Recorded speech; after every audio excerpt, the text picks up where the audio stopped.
Hello students. इससे पहले वाले वीडियो में हमने क्वांटासोम्स के बारे में पढ़ा था। क्वांटासोम्स को हम क्या बोलते हैं? फोटोसिंथेटिक यूनिट बोलते हैं, प्रकाश संश्लेषण की इकाई बोलते हैं। तो उस चीज़ को हम पढ़ चुके हैं। आज हम पढ़ने जा रहे हैं रेड ड्रॉप और इमर्सन इफेक्ट के बारे में। रेड ड्रॉप को क्या बोलते हैं? लाल पतन के नाम से भी जाना जाता है। और एक क्या पढ़ेंगे? इमर्सन प्रभाव या इमर्सन इफेक्ट के बारे में देखेंगे। उससे पहले मैं आपको बताता हूँ क्वांटम यील्ड के बारे में। क्वांटम यील्ड या क्वांटम उपलब्धि क्या होती है? तो हम सभी जानते हैं कि क्लोरोफिल ए का जो मॉलिक्यूल होता है वो लाइट अब्जॉर्ब करता है। ठीक है, क्लोरोफिल ए का जो मॉलिक्यूल होता है वो लाइट को अब्जॉर्ब करता है। और लाइट अब्जॉर्ब करने के बाद में उसमें से ऑक्सीजन बाहर निकलती है। ठीक है, लाइट अब्जॉर्ब करने के बाद में उसमें से ऑक्सीजन बाहर निकलती है। अब यहाँ पे क्वांटम यील्ड क्या होती है? ठीक है, क्वांटम यील्ड यहाँ पे क्या होती है? तो पर क्वांटा लाइट अब्जॉर्ब करने पे, ठीक है ना, जैसे मान लो ये लाइट आ रही है, तो पर क्वांटा लाइट अब्जॉर्ब करने के बाद में क्लोरोफिल मॉलिक्यूल से कितनी ऑक्सीजन बाहर निकल रही है या कितने ऑक्सीजन के मॉलिक्यूल बाहर निकल रहे हैं, वो चीज़ क्या कहलाती है? वो चीज़ क्वांटम यील्ड कहलाती है, क्वांटम उपलब्धि कहलाती है। ठीक है, तो पर क्वांटा लाइट अब्जॉर्ब करने पे जितने ऑक्सीजन के मॉलिक्यूल बाहर निकलते हैं क्लोरोफिल में से, वह क्या कहलाता है? क्वांटम यील्ड या क्वांटम उपलब्धि कहलाती है। ठीक है, तो क्वांटम यील्ड की डेफिनेशन हो गई नॉर्मल सी, कि पर क्वांटा लाइट अब्जॉर्ब करने के बाद में क्लोरोफिल मॉलिक्यूल से कितने ऑक्सीजन के मॉलिक्यूल बाहर निकल रहे हैं, उसे हम क्या बोलेंगे? क्वांटम यील्ड बोलेंगे, क्वांटम उपलब्धि बोलते हैं। अब इमर्सन एक वैज्ञानिक थे, तो इमर्सन और लेविस नाम के वैज्ञानिक थे। उन्होंने क्या बताया कि 8 क्वांटा अब्जॉर्ब करने के बाद में, ठीक है, जैसे मान लो ये क्लोरोफिल का मॉलिक्यूल है, क्लोरोफिल ए, ये 8 क्वांटा लाइट अब्जॉर्ब करेगा। ठीक है, 8 क्वांटा लाइट अब्जॉर्ब करने के बाद में से इसमें से एक ऑक्सीजन का मॉलिक्यूल बाहर निकलता है। 8 क्वांटा लाइट अब्जॉर्ब करने के बाद में क्लोरोफिल में से एक ऑक्सीजन का मॉलिक्यूल बाहर निकलेगा, रिलीज होता है। ये बात किसने बताई थी? इमर्सन और लेविस ने बताई थी। ठीक है, इन्होंने इसको परसेंटेज में भी डिवाइड किया था कि क्वांटम यील्ड कितनी होगी 8 क्वांटा अब्जॉर्ब करने के बाद में एक ऑक्सीजन का मॉलिक्यूल जब बाहर निकलता है तो टोटल क्वांटम यील्ड कितनी होती है? 1/8 होती है, 1/8। और अगर हम इसको परसेंटेज में लिखते हैं तो लगभग 12% होती है। ठीक है, 12% क्वांटम यील्ड होती है, क्वांटम उपलब्धि होती है। ये किसने बोला था? इमर्सन और लेविस ने बोला था। अब एक ऑक्सीजन को रिलीज करने के लिए, जैसे मान लो ये क्लोरोफिल ए का मॉलिक्यूल है, इसमें से एक ऑक्सीजन को बाहर निकालने के लिए कितने इलेक्ट्रॉन चाहिए? कम से कम 4 इलेक्ट्रॉन की ज़रूरत पड़ती है। ठीक है, क्लोरोफिल के मॉलिक्यूल में से एक ऑक्सीजन का मॉलिक्यूल बाहर निकालने के लिए कम से कम 4 इलेक्ट्रॉन की ज़रूरत पड़ती है। अब 4 इलेक्ट्रॉन को मूव करवाने के लिए, ठीक है ना, 4 इलेक्ट्रॉन को क्लोरोफिल की तरफ में मूव करवाने के लिए, जैसे मान लो ये इलेक्ट्रॉन है, इस इलेक्ट्रॉन को क्लोरोफिल की तरफ में मूव करवाने के लिए कितने क्वांटा लाइट की ज़रूरत पड़ती है? 8 क्वांटा लाइट की ज़रूरत पड़ती है। ठीक है, इस इलेक्ट्रॉन को क्लोरोफिल की तरफ मूव करवाने के लिए लगभग 8 क्वांटा लाइट की ज़रूरत पड़ती है। इस तो अब हम क्या बोल सकते हैं कि पर इलेक्ट्रॉन को, 4 इलेक्ट्रॉन को मूव करवाने के लिए 8 क्वांटा लाइट की ज़रूरत पड़ती है, तो एक इलेक्ट्रॉन को मूव करवाने के लिए कम से कम 2 क्वांटा लाइट की ज़रूरत पड़ेगी। ठीक है, एक इलेक्ट्रॉन को मूव करवाने के लिए कम से कम 2 क्वांटा लाइट की ज़रूरत पड़ेगी। तो हम क्या बोल सकते हैं कि 4 इलेक्ट्रॉन को मूव करवाने के लिए 8 क्वांटा लाइट की ज़रूरत पड़ेगी, तब जाकर क्लोरोफिल के मॉलिक्यूल में से एक ऑक्सीजन का मॉलिक्यूल बाहर निकलेगा। ठीक है, 4 इलेक्ट्रॉन को मूव करवाने के लिए 8 क्वांटा लाइट चाहिए, तब जाकर क्लोरोफिल के मॉलिक्यूल में से एक ऑक्सीजन का मॉलिक्यूल बाहर निकलेगा। ये किसने बताया? इमर्सन और लुईस ने बताया। ठीक है, तो 4 इलेक्ट्रॉन को मूव करवाने के लिए 8 क्वांटा लाइट चाहिए, तब जाकर क्या होगा? एक ऑक्सीजन का मॉलिक्यूल क्लोरोफिल में से रिलीज होता है, बाहर निकलता है। तो ये तो हो गया आपका क्वांटम यील्ड या क्वांटम उपलब्धि हो गई। ठीक है, क्या पढ़ा हमने क्वांटम यील्ड के बारे में, क्वांटम उपलब्धि के बारे में? कि पर क्वांटा लाइट अब्जॉर्ब करने के बाद में क्लोरोफिल मॉलिक्यूल में से कितने ऑक्सीजन के मॉलिक्यूल बाहर निकलते हैं, वो चीज़ क्या कहलाती है? क्वांटम यील्ड कहलाती है, क्वांटम उपलब्धि कहलाती है। तो ये तो हो गया क्वांटम यील्ड या क्वांटम उपलब्धि हो गई। अब हम देखते हैं रेड ड्रॉप इफेक्ट के बारे में, लाल पतन प्रभाव के बारे में। तो ये रेड ड्रॉप इफेक्ट क्या होता है भाई? तो हम जानते हैं कि क्लोरोफिल का जो मॉलिक्यूल होता है, मान लो ये क्लोरोफिल का मॉलिक्यूल है, क्लोरोफिल ए, ठीक है, क्लोरोफिल ए का मॉलिक्यूल है। तो हम जानते हैं कि क्लोरोफिल का जो मॉलिक्यूल होता है वो जो फार रेड कलर की लाइट होती है उसी को ही अब्जॉर्व करता है। फार रेड का मतलब जैसे हम विबग्योर के बारे में पढ़ते हैं, तो विबग्योर में जो लास्ट वाला आर होता है उसका मतलब क्या होता है, फार रेड कलर। ठीक है, उसका मतलब क्या होता है, फार रेड कलर की लाइट होती है। तो फार रेड कलर की लाइट कौन सी होती है, 680 मिली माइक्रोन से ऊपर की जो लाइट होती है उसे हम फार रेड कलर की लाइट बोलते हैं। ठीक है, 680 मिली माइक्रोन या 680 तरंग दैर्ध्य या वेवलेंथ, ठीक है ना, 680 वेवलेंथ से ऊपर की जो लाइट होती है उसे हम क्या बोलते हैं, फार रेड कलर की लाइट बोलते हैं। और क्लोरोफिल का जो मॉलिक्यूल होता है ये इसी लाइट को अब्जॉर्व करता है, ये फार रेड कलर की लाइट को ही अवशोषित करता है, अब्जॉर्व करेगा। अब इमर्सन और लुइस वैज्ञानिक थे, 1943 के अंदर वो अपना एक प्रैक्टिकल कर रहे थे लेबोरेटरी के अंदर। ठीक है, लेबोरेटरी के अंदर वो एक प्रैक्टिकल कर रहे थे। उन्होंने एक प्लांट लिया था, ठीक है, उन्होंने एक प्लांट लिया और इस प्लांट के ऊपर वो प्रैक्टिकल कर रहे थे। इसके ऊपर वो अलग अलग वेवलेंथ की लाइट को डाल रहे थे। ठीक है, इस प्लांट के ऊपर वो क्या कर रहे थे, अलग अलग वेवलेंथ की लाइट डाल रहे थे। और क्या चेक कर रहे थे, उनकी क्वांटम उपलब्धि चेक कर रहे थे, क्वांटम यील्ड के बारे में वो चेक कर रहे थे। तो उन्होंने जब इस प्लांट के ऊपर फार रेड कलर की लाइट डाली, इस प्लांट के ऊपर उन्होंने जब फार रेड कलर की लाइट डाली, फार रेड कलर की लाइट का मतलब क्या हो गया, 680 से वेवलेंथ की ऊपर की लाइट हो गई। ठीक है, तो इस प्लांट के ऊपर जब उन्होंने फार रेड कलर की लाइट डाली तो उन्होंने क्या देखा कि जो क्वांटम यील्ड थी, ठीक है ना, जो क्वांटम यील्ड थी वो अचानक से कम हो गई। पहले वो कितनी थी, 12% थी, पहले कितनी थी, 12%। जब उन्होंने इस प्लांट के ऊपर फार रेड कलर की लाइट डाली तो उन्होंने देखा कि क्वांटम यील्ड थी, जो क्वांटम उपलब्धि थी, वो अचानक से 12% से नीचे चली गई, कम हो गई। ठीक है, कम हो गई, लो हो गई।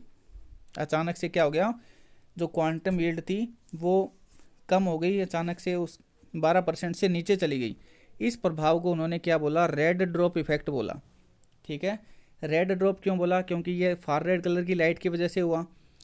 तो इस प्रभाव को उन्होंने क्या बोला, रेड ड्रॉप इफेक्ट या लाल पतन प्रभाव बोला। ये प्रयोग उन्होंने किया था लेबोरेटरी के अंदर, प्रयोगशाला के अंदर।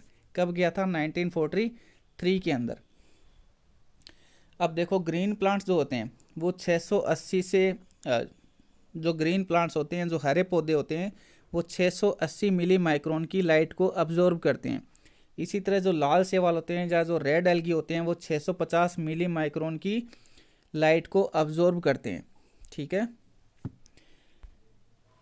अब हम ये पहले ही पढ़ चुके हैं कि क्लोरोफिल ए जो मॉलिक्यूल होता है वो कौन सी लाइट को अब्जॉर्ब करता है, वो फार रेड कलर की लाइट को अब्जॉर्ब करता है, फार रेड कलर की लाइट को अब्जॉर्ब करता है, यानी कि 680 मिली माइक्रोन से ऊपर की वेवलेंथ की जो लाइट होती है उसी को ही क्लोरोफिल मॉलिक्यूल अब्जॉर्ब करता है, अवशोषित करता है। तो ये तो हो गया आपका रेड ड्रॉप इफेक्ट या लाल पतन प्रभाव। ठीक है, दूसरा हम पढ़ते हैं इमर्सन इफेक्ट, इमर्सन प्रभाव। इमर्सन प्रभाव क्या होता है, तो पहला उन्होंने जो रेड ड्रॉप का जो उन्होंने प्रयोग किया था वो किया था 1943 के अंदर किया था उन्होंने। उसके 8 साल बाद में इमर्सन और उसके सहयोगी वैज्ञानिक थे कैल्मर। ठीक है, उन्होंने 8 साल बाद में 1951 के अंदर इस प्रयोग को दिया था, इस प्रभाव को दिया था, जिसे क्या बोलते हैं, इमर्सन इफेक्ट बोलते हैं। तो 8 साल बाद में उन्होंने प्रयोग किया, या उनको 8 साल लग गए इस प्रभाव को देने में, इमर्सन इफेक्ट प्रभाव को देने में। अब ये इमर्सन इफेक्ट क्या होता है, तो सेम उन्होंने प्रयोग किया, उन्होंने लेबोरेटरी के अंदर प्लांट लिया। ठीक है, एक प्लांट लिया, उस प्लांट के ऊपर उन्होंने क्या किया, एक तो उन्होंने फार रेड कलर की लाइट डाली। इस प्लांट के ऊपर उन्होंने क्या किया, एक तो फार रेड कलर की लाइट डाली। फार रेड कलर की लाइट कौन सी हो गई, 680 मिली माइक्रोन से ऊपर की लाइट हो गई। ठीक है, 680 मिली माइक्रोन से 680 मिली माइक्रोन से ऊपर की लाइट हो गई, उसे हम क्या बोलते हैं, फार रेड बोलते हैं। तो एक तो उन्होंने फार रेड कलर की लाइट डाली इस प्लांट के ऊपर, दूसरा उन्होंने रेड कलर की लाइट डाली, फार रेड और रेड कलर। तो एक तो उन्होंने 680 से ऊपर के वेवलेंथ की लाइट डाली, एक उन्होंने डाली 680 की जो वेवलेंथ थी उसके नीचे की लाइट। ठीक है, तो दोनों लाइट को उन्होंने एक साथ डाला, एक तो 680 मिली माइक्रोन से ऊपर हो गई और एक 680 मिली माइक्रोन से नीचे की लाइट हो गई। दोनों लाइट को उन्होंने इस प्लांट के ऊपर एक साथ डाला और उन्होंने क्या पाया कि जो क्वांटम यील्ड थी वो क्वांटम यील्ड थी वो बढ़ गई है, इंक्रीज हो गई है। क्वांटम उपलब्धि जो है वो पौधे की बढ़ गई है, ज़्यादा हो गई है। तो दोनों कलर की लाइट को उन्होंने जब एक साथ डाला तब उन्होंने क्या देखा कि क्वांटम यील्ड जो थी वो अचानक से बढ़ गई है, ज़्यादा हो गई है, कई गुना बढ़ गई है, बहुत ज़्यादा हो गई है। इस प्रभाव को उन्होंने क्या बोला? इमर्सन इफेक्ट बोला। इस प्रभाव को उन्होंने क्या बोला? इमर्सन इफेक्ट बोला। यानी कि जब दोनों कलर की लाइट प्लांट के ऊपर डालते हैं तो क्वांटम यील्ड जो होती है वो बढ़ जाती है, ज़्यादा हो जाती है। इस प्रभाव को उन्होंने इमर्सन इफेक्ट बोला, इमर्सन प्रभाव बोला। तो अपने इस प्रभाव को उन्होंने एक समीकरण के द्वारा बताया, ठीक है ना, एक इक्वेशन उन्होंने दी थी। तो यहाँ पे लिखा हुआ है, देखो हम एक एक करके इसको पढ़ते हैं। यहाँ पे लिखा हुआ rate of oxygen evolution in combined beam. इसका मतलब दोनों जो लाइट जब एक साथ डाली जाती है तब कितनी ऑक्सीजन बाहर निकलती है या कितनी क्वांटम यील्ड होती है, ठीक है। ये इस लाइन का मतलब क्या हो गया कि जब दोनों बीम, दोनों लाइट जब एक साथ डाली जाती है तब कितनी ऑक्सीजन रिलीज होती है, ठीक है, कितनी ऑक्सीजन रिलीज होती है। इस लाइन का मतलब तो हो गया ये। इस लाइन का मतलब क्या है? Rate of oxygen evolution red beam. इसका मतलब है सिर्फ रेड कलर की लाइट डाली तब कितनी ऑक्सीजन बाहर निकली। सिर्फ रेड कलर की जब उन्होंने लाइट डाली तो कितनी ऑक्सीजन बाहर निकली। और ऊपर वाली लाइन का मतलब क्या है कि जब दोनों कलर की लाइट एक साथ डाली गई तब कितनी ऑक्सीजन बाहर निकली। इन दोनों को उन्होंने माइनस कर दिया, ठीक है, इन दोनों को उन्होंने माइनस कर दिया। उसके बाद में जो भी आया उसको उन्होंने डिवाइड किया किससे? Rate of oxygen evolve in far red beam, ठीक है। तो फार रेड, यहाँ पे अकेली फार रेड कलर की बीम डाली गई और तब कितनी ऑक्सीजन बाहर निकली, उस चीज़ को उन्होंने डिवाइड कर दिया, ठीक है। यहाँ पे ऊपर दोनों चीज़ के बारे में हम पढ़ चुके हैं। यहाँ पे क्या था? दोनों बीम एक साथ डालते हैं तब कितनी ऑक्सीजन बाहर निकली। माइनस में जब सिर्फ फार रेड कलर की सॉरी माइनस में जब सिर्फ रेड कलर की लाइट डाली तब कितनी ऑक्सीजन बाहर निकली। इस चीज़ को उन्होंने माइनस कर दिया और इन दोनों को उसने डिवाइड कर दिया। जब फार रेड कलर की लाइट डालते हैं तब कितनी ऑक्सीजन बाहर निकलती है, उसको उन्होंने डिवाइड कर दिया इससे, ठीक है। तो इस समीकरण में यहाँ पे ई का मतलब क्या है? Emerson effect. तो इस चीज़ को, अपने इमर्सन प्रभाव को उन्होंने एक समीकरण के द्वारा बताया जिसे क्या बोलते हैं? इमर्सन इफेक्ट या इमर्सन प्रभाव बोलते हैं। दोनों लाइनों का मतलब समझ में आ गया होगा आपको। Rate of oxygen evolution in combined beam, इसका मतलब तो ये हो गया कि जब दोनों कलर की लाइट एक साथ डालते हैं तब कितनी ऑक्सीजन बाहर निकली। Rate of O2 evolution red beam, इसका मतलब सिर्फ रेड कलर की लाइट डालेंगे तब कितनी ऑक्सीजन बाहर निकलेगी। इन दोनों को इन्होंने माइनस कर दिया और माइनस करने के बाद में इन्होंने डिवाइड किया है किससे? जब सिर्फ फार रेड कलर की लाइट डालेंगे और उसमें से कितनी ऑक्सीजन बाहर निकलेगी, इस चीज़ को उन्होंने डिवाइड कर दिया, ठीक है। तो इस समीकरण को हम क्या बोलते हैं? इमर्सन इफेक्ट प्रभाव के नाम से जानते हैं, इमर्सन प्रभाव के नाम से जानते हैं। अब देखो यहाँ पे उन्होंने दोनों कलर की लाइट डाली, ठीक है। यहाँ पे उन्होंने क्या किया है? दोनों कलर की लाइट डाली प्लांट के ऊपर, तो उन्होंने क्या देखा? क्वांटम यील्ड जो है वो इंक्रीज हो गई। अब कहने का मतलब क्या हो गया कि क्लोरोफिल ए का मॉलिक्यूल जो रहता है वो ऊपर हम पढ़ कर आ चुके हैं। क्लोरोफिल ए का मॉलिक्यूल जो रहता है ना, वो क्या करता है? सिर्फ 680 से ऊपर की वेवलेंथ की जो लाइट होती है उसी को वो ऑब्जर्व कर रहा था। अब यहाँ पे देखो 680 से कम की वेवलेंथ की लाइट भी ये हम प्लांट के ऊपर डाल रहे हैं और 680 से ऊपर की वेवलेंथ की लाइट भी हम प्लांट के ऊपर डाल रहे हैं। तो हो क्या रहा है? ऑक्सीजन तो रिलीज हो रही है, क्वांटम यील्ड भी बढ़ रही है, मतलब दोनों कलर की लाइट ऑब्जर्व कर रहा है। अब ये तो नहीं हो सकता कि भाई सिर्फ एक ही क्लोरोफिल ए है ना, वो अकेला ही दोनों कलर की लाइट ऑब्जर्व कर रहा है। ये तो नहीं हो सकता, क्योंकि हम ऊपर अभी रेड ड्रॉप के प्रभाव के बारे में हम पढ़ चुके हैं कि क्लोरोफिल ए का जो मॉलिक्यूल होता है वो 680 से ऊपर की वेवलेंथ की लाइट को ही ऑब्जर्व करता है, लेकिन यहाँ पे तो वो दोनों कलर की लाइट को ऑब्जर्व कर रहा है। तो ये तो नहीं हो सकता कि एक अकेला क्लोरोफिल ए दोनों कलर की लाइट को ऑब्जर्व कर रहा है, ये तो नहीं हो सकता ना। तो यहाँ पे इन्होंने एक और बात बताई कि क्लोरोफिल ए जो होता है वो भी दो भागों में डिवाइड रहता है, ठीक है। यहाँ पे उन्होंने इमर्सन प्रभाव में उन्होंने एक और बात बताई कि क्लोरोफिल ए का मॉलिक्यूल जो होता है वो दो भागों में डिवाइड रहता है, ठीक है। एक क्लोरोफिल का ये जो क्लोरोफिल ए है ना, ये दो भागों में डिवाइड रहता है। एक क्लोरोफिल जो होता है वो तो 673 मिली माइक्रोन की लाइट को ऑब्जर्व करेगा, 673 मिली माइक्रोन की लाइट को ऑब्जर्व करेगा, और इसे हम P680 के नाम से जानते हैं। ठीक है, इसे हम P680 के नाम से जानते हैं।